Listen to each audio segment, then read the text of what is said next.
Hi, my name is Kobo, and this is my series on Prehistoric Kingdom, a prehistoric animal park building sim, managerial sim. Um, this is episode 2, and what I'm trying to focus on, at least for these first few episodes, is some stuff that I did. Where I thought about, buildings that the animals could interact with, especially the smaller animals could climb on, and they're not really climbing, but they're walking on, and they got a second level, they got a second story or more, and that kind of a thing. I worked really hard on this park, and so I wanted to show some of it off, and talk about the things that I tried, and the things that went well, and the things that didn't go well, and all that kind of stuff. So, today, last time we went to the Psittacosaurus Habitat, and suddenly I can't move. Okay, we were over here with our Psittacosaurus, but this time we're over here, and these guys, if you'll recognize their peculiar or distinct, I think is a better way to say it, a distinct silhouette here that I've got colored on the side here, different colors to catch your visitor's eyes, is Psittacosaurus. Is how most people pronounce it. It's got a P in front of it. It should be coming up on the screen now. So I like to say Psittacosaurus, but people say Psittacosaurus or Psittacosaurus or something because it has a P, and I like to say it. And also, it's the Greek symbol. It would be spelled with the Greek symbol psi. And some people say psi, and to those people, I'm not going to make that joke. It's right there, and I'm not going to make it. But, so anyway,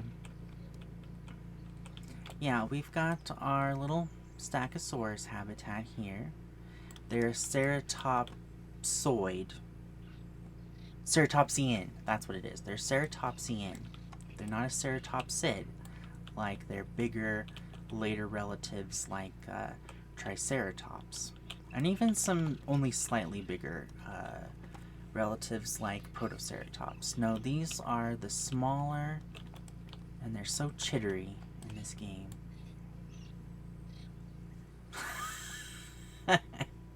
This is gonna happen every time. I've recorded this already once and I had to re-record, and I'm just gonna get distracted. I'm just gonna get distracted by how cute everything is.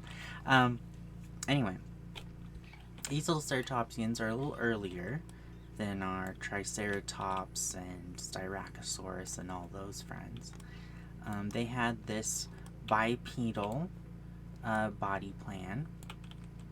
The shadows in this game really mess with me, and I hate it, and I'm sorry that if they're messing with you right now.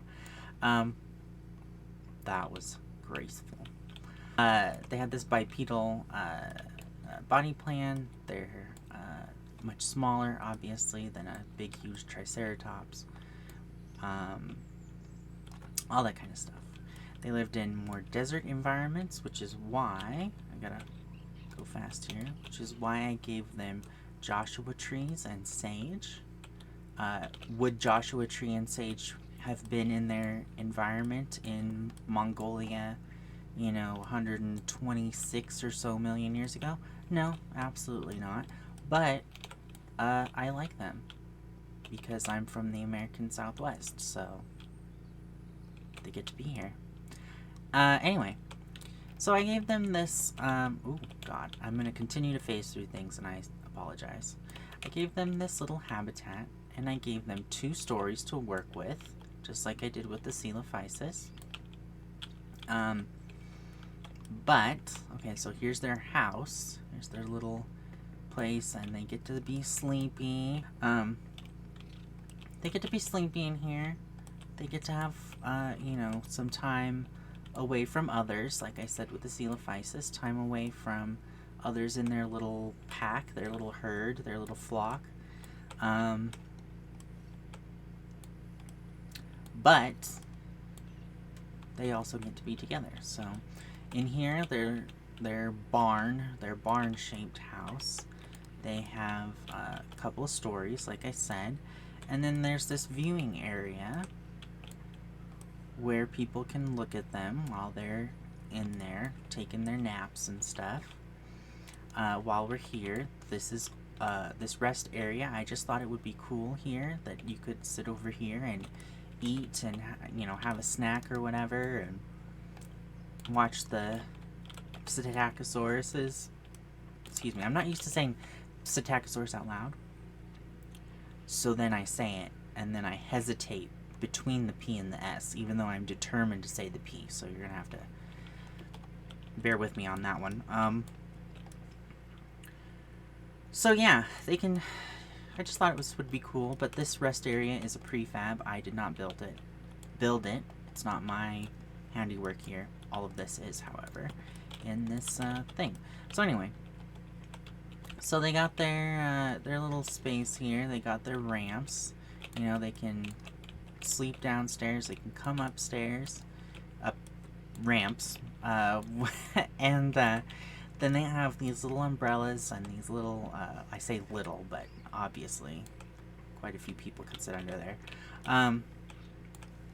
These pergola, I guess, or whatever type things, and with some bedding out here that they can. I was very symmetrical. I was very determined to have that kind of a shape. When I first did this, just want to talk about this briefly, I could not do this, and now I can do this. And I don't think I talked about this in the other video, but I cannot handle that. That is nothing like what I wanted, so clay shingles it is. Terracotta shingles it is, which is clay. So anyway, what did I want to do with this? I wanted, unlike the Coelophysis, I wanted them to be able to come up one way and go down another way, right? I wanted them to be able to come up this way, take a little nap up here, and come right back down to where their food and their water is. Or come up this way, take a little nap, go back down, and come to, you could go over there to their food. They could come over here to this little water dish thing we got there with the spigot. And yeah, I wanted them to be able to not just have to go up and down the same way, again keeping with the theme of, yes, they're social animals, and social animals need others of their species, to get along and everything, but also, it's nice to have some room to spread out sometimes. They're so freaking cute. And they had these quills, and we have fossil evidence for this, quills on the back of their tails, right there. For whatever reason, social, sexual signaling,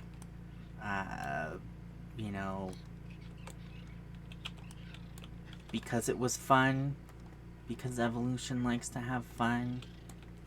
It doesn't really, because it's not an actual living thing, but you know what I mean.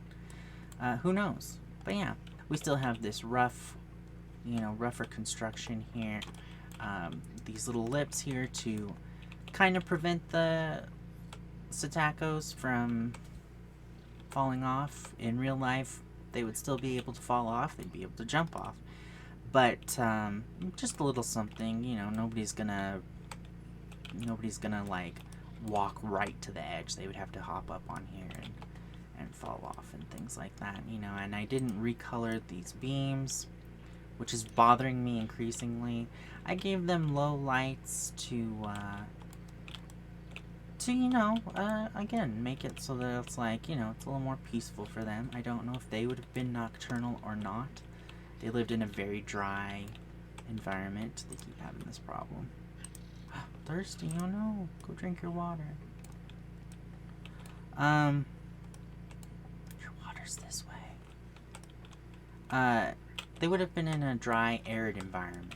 And so, they may have been nocturnal or crepuscular, I believe it's called. You can't be in a problem too. Awake at beginning of the day, end of the day, and then you know, asleep at other times. I don't know that. I don't know. I don't know. But yeah, and they've got, you know, little plaques here and there, again, prefabs, to help them, and, you know, you can walk through here and watch them on your way deeper into the park.